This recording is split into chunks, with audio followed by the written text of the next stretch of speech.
어쩜 이렇게 시간이 안 가는지 정말 버스 안에서 고인 이불 속에서 고인은 언제나 너에게 고인. Halo, Assalamualaikum warahmatullahi wabarakatuh. Perkenalkan, nama saya Salma Mumbaits Bahardin dengan nomor induk mahasiswa 2305015020002.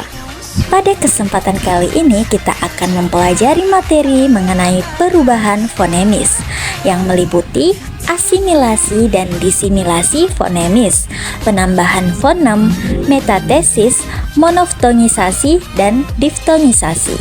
Mari teman-teman kita simak bersama penjelasannya. Asimilasi fonemis. Asimilasi adalah perubahan bunyi secara fonetis akibat pengaruh yang berada sebelum atau sesudahnya. Asimilasi ada dua, yaitu asimilasi progresif dan asimilasi regresif. Asimilasi progresif terjadi apabila arah pengaruhnya ke depan. Umpamanya nih, bunyi T adalah bunyi apikoalveolar atau apikodental, tetapi pada kata stasiun bunyi T itu dilafalkan sebagai bunyi T laminoalveolar yang merupakan pengaruh progresif dari bunyi geseran laminopalatal S pada kata stasiun. Selanjutnya, asimilasi regresif. Asimilasi regresif terjadi apabila arah pengaruhnya itu ke belakang. Umpamanya nih, pada bunyi P. P adalah bunyi hambat bilabial, tetapi bunyi P pada silabel pertama kata pantun dilafalkan secara apikoalveolar. Perubahan bunyi hambat bilabial P menjadi bunyi hambat apikoalveolar adalah karena pengaruh nasal apikoalveolar N pada kata pantun. Selanjutnya ada disimilasi fonemis. Disimilasi fonemis adalah perubahan bunyi dari dua bunyi yang sama atau mirip menjadi bunyi yang tidak sama atau berbeda. Contohnya, kata sarjana. Kata sarjana berasal dari bahasa Sanskerta yaitu sajjana.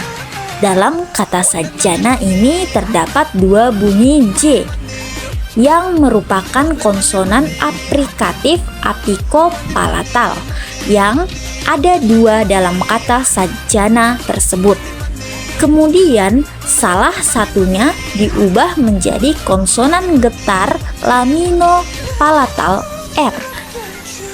Kata sajjana berubah menjadi kata sarjana dalam bahasa Indonesia. Baik teman-teman, selanjutnya kita memasuki pembahasan penambahan fonem.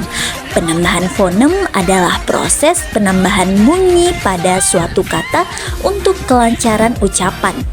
Penambahan fonem adalah hadirnya sebuah fonem yang sebelumnya tidak ada akibat terjadinya proses morfologi. Berikut ini adalah contohnya.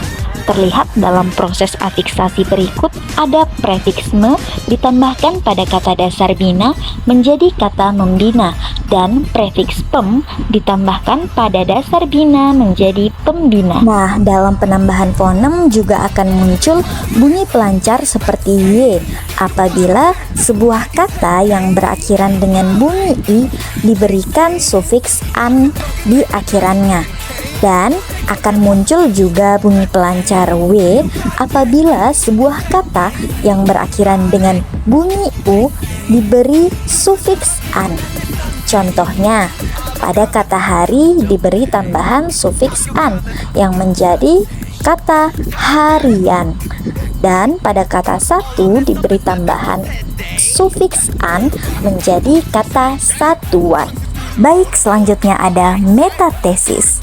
Metatesis adalah perubahan urutan bunyi fonemis pada suatu kata. Dalam bahasa Indonesia, kata-kata yang mengalami proses metatesis ini tidak banyak. Di antaranya adalah sebagai berikut. Yang pertama, kata jalur menjadi lajur. Yang kedua, kata royal menjadi loyal. Yang ketiga, ada kata brantas menjadi bantras.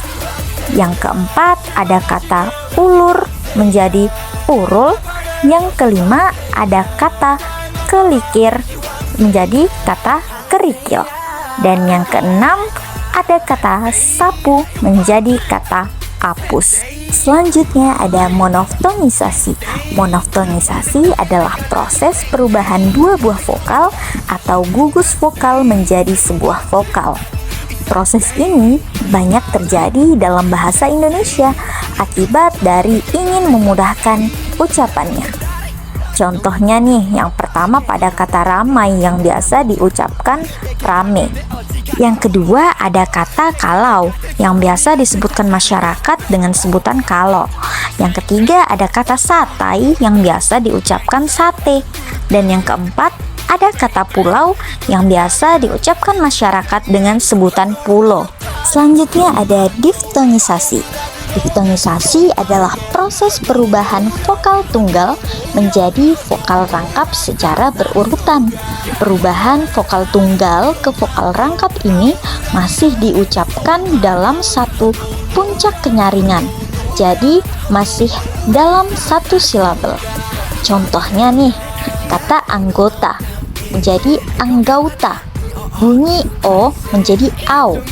Kemudian kedua ada kata sentosa menjadi sentausa, bunyi o menjadi bunyi au. Yang ketiga ada kata teladan menjadi tauladan, di mana bunyi e berubah menjadi au. Dan yang terakhir ada kata topan menjadi taupan, di mana bunyi o menjadi bunyi au. Wah, tidak terasa pembahasan kita mengenai perubahan fonemis pada kali ini telah selesai. Adapun kesimpulan pada materi kali ini adalah perubahan fonemis adalah proses di mana suara bahasa mengalami perubahan dalam sistem fonem. Asimilasi fonemis terjadi ketika satu fonem memengaruhi fonem lain di sekitarnya. Sementara disimilasi fonemis terjadi ketika dua fonem saling mempengaruhi untuk menjadi lebih berbeda. Penambahan fonem sendiri terjadi ketika fonem baru muncul dalam bahasa. Metatesis adalah perubahan urutan fonem dalam kata. Monoftonisasi adalah proses di mana diftong atau dua vokal dalam satu suku kata berubah menjadi monoftong atau satu vokal dalam satu suku kata.